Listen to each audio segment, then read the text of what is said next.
Est-ce que tu dirais que cette recette-là que t'as empruntée à ta mère, c'est la meilleure? Si je dis que c'est pas la meilleure, ma mère va m'arracher la tête, ok? Aujourd'hui, je m'en vais rencontrer Ayman, qui est un chasseur d'épices. Il va me préparer un kefta avec une sauce au tahini et au yogourt. Salut Ayman, merci de nous recevoir chez toi. Salut Billy, je suis très heureux de vous présenter un plat qui vient de la Jordanie, ma provenance. Ça s'appelle le kafta au tahini avec une sauce qui est faite à base de yogourt. Dans notre cas ici aujourd'hui, je vais vous présenter quelque chose qui est un peu différent. C'est la façon jordanienne-palestinienne à présenter le kafta. Quand tu manges ce plat-là, ça te ramène où? C'est quoi les souvenirs que ça t'apporte? Ben, c'est sûr que ce plat-là me rappelle les grands festins de famille, mais surtout les temps que je revenais de l'école par exemple et que j'avais vraiment faim et que ma mère m'annonçait que c'était du kafta. C'était comme le moment le plus heureux dans ma vie. Pour la première étape de cette recette, on va mélanger la viande. On va prendre 2 cuillères à table du mélange à kafta. Et après ça, on fait la même chose. Donc 2 cuillères à table de persil. Qui est-ce qui t'a appris à cuisiner ce plat-là? Ma mère, qui l'a appris de sa grand-mère. Donc c'est une recette familiale qui a traversé les générations.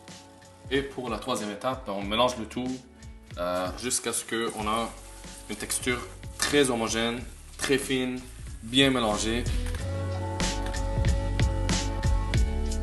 À combien est-ce que t'as préchauffé le four? 400 degrés, 20 minutes. Donc c'est vraiment simple, c'est vraiment facile. Très rapide. Mais après ça, il y a une deuxième étape avec la sauce. Donc c'est à peu près 30 minutes au total. Est-ce que c'est une spécialité jordanienne que de le mettre dans un plat ou est-ce que c'est vraiment seulement un truc que ta famille fait? C'est quand même populaire dans plusieurs pays. Dans ce cas-ci, ce qui est le fun, c'est que la viande va cuire dans la graisse de la viande. Donc là, tu m'expliquais qu'il va falloir faire des petits motifs dans la viande pour qu'elle puisse garder sa forme. Exactement. On ne veut pas faire une séparation, mais on veut juste qu'on crée un genre de barrière. Puis est-ce que c'est un des premiers plats que tu as appris à faire avec elle, j'imagine? Comme c'est une C'est le recette si premier simple. plat que j'ai jamais cuisiné. C'était un kafta parce que c'est super simple et c'est super bon. Donc, c'est ça. Donc, on est prêt à aller dans le four. Alors, pour la sauce, c'est super simple. On a 1, 2, 3, 4 ingrédients. Donc, le yogourt, qui est l'ingrédient principal, le tahini, et après ça, on va mettre le jus de 2 citrons. Quand tu fais cette recette-là pour tes amis qui sont pas très habitués à du yogourt dans des préparations salées, c'est quoi leur réaction? Et c'est quand même quelque chose qui est très différent. Cependant, la réaction est plus que souvent positive. Pour nous, en Moyen-Orient, le yogourt est utilisé complètement différemment. Et ce qu'on veut retrouver dans le fond, c'est le goût amer du yogourt. On est prêt à aller à la prochaine étape. Mais tu vois, tout ce gras-là qui est ici, c'est ça qui va donner le secret à cette sauce-là. Ok, très important qu'on mélange avec la sauce de viande parce qu'on veut que ça devienne une sauce et non pas deux. Puis dis-moi, toi, quand tu grandissais, c'était quoi les odeurs que tu sentais chez toi quand ta maman cuisinait? Les plus belles odeurs du monde.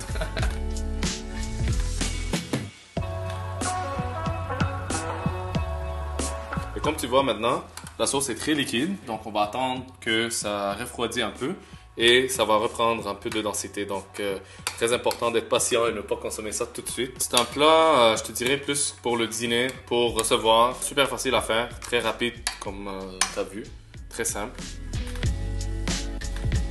Donc on est prêt à déguster. Merci. Les ustensiles, prendre un petit morceau. Une fois qu'ils sont coupés, tu prends ton pain pita. Ensuite, On l'ouvre un peu. ouais, et tu viens chercher ta viande avec la sauce en même temps. C'est vrai que même seulement avec les épices sèches, on a vraiment un gros kick d'épices. Oui, absolument. Est-ce que tu penses que ta mère serait fière de ton kefta? Je crois que oui. Honnêtement, il est très délicieux. Et puis c'est vrai aussi ce que tu dis qu'on retrouve l'amertume du yogourt une fois qu'il a cuit un peu. Ben man, j'ai pris des notes, j'ai pris des photos, fait que je t'appelle ou je t'envoie un email si jamais j'ai des plaintes parce que c'est pas aussi bon que toi. Ok, parfait. J'ai hâte à recevoir ton feedback.